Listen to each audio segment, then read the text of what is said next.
దేవుని నామానికి మహిమ కలుగును గాక. ఆమేన్. ఈరోజు ప్రశ్న, ఇస్సాకు భార్య ఎవరు? మరొకసారి ప్రశ్న, ఇస్సాకు భార్య ఎవరు? ఏ రూతు, బి రాహేలు, సి రెబెకా. మరొకసారి, ఏ రూతు, బి రాహేలు, సి రెబెకా.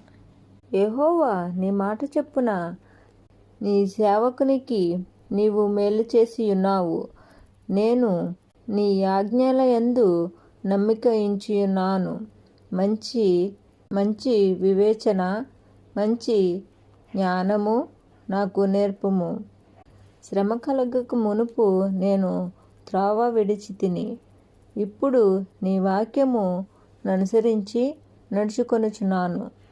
నీవు దయాళుడవై మేలు చేయుచున్నావు. నీ కట్టడలను నాకు బోధింపుము.